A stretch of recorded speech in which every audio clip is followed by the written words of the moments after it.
નમસ્કાર, આપ જોઈ રહ્યા છો ન્યૂઝ ફોન ઇન્ડિયાના આપની સાથે હું છું અંશીની। વાત કરીએ સમાચારમાં આગળ અમદાવાદની।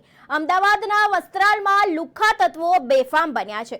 રાત્રે 10 વાગ્યાની આસપાસ જાહેરમાં ચાકુ કાઢીને લોકોમાં ભયનો માહોલ પેદા કરવાની કોશિશ કરી રહ્યા છે। અમદાવાદના વસ્ત્રાલમાં બેફામ લુખ્ખા તત્વો સામે આવ્યા છે। કહી શકાય કે 10 વાગ્યાની સુમારે તેઓ બંદૂક કાઢીને જે હતી તે પ્રકારની કોશિશ કરી રહ્યા હતા અને ભયનો માહોલ पैदा કરી રહ્યા હતા। જો બાકડા ઉપર બેઠેલા યુવાનોની હિંમત ન બતાવી તો તેમના ઉપર પણ હુમલો થઈ શકત। ત્યારે વાત કરીએ રાત્રે 10 વાગ્યાની આસપાસ ગેલેક્સી કોરલ સોસાયટીથી દૂન સ્કૂલ રોડ ઉપર જાહેરમાં ચાકુ કાઢીને લોકોમાં ભય પેદા કરવાનો માહોલ હોય તેવી કોશિશ દેખાઈ રહી છે। જો બાકડા ઉપર બેઠેલા યુવાનોએ હિંમત ન બતાવી હોત તો બેફામ થયેલા લુખ્ખાઓ તેમને લૂંટી લીધા હોત અને વિરોધ કરવા માટે ચાકુ જેવા તીક્ષ્ણ હથિયારોથી જાનલેવા હુમલો કરી લેતા હોત તેવું દેખાઈ રહ્યું છે। અમદાવાદથી કહી શકાય કે મહત્વના સમાચાર સામે આવી રહ્યા છે।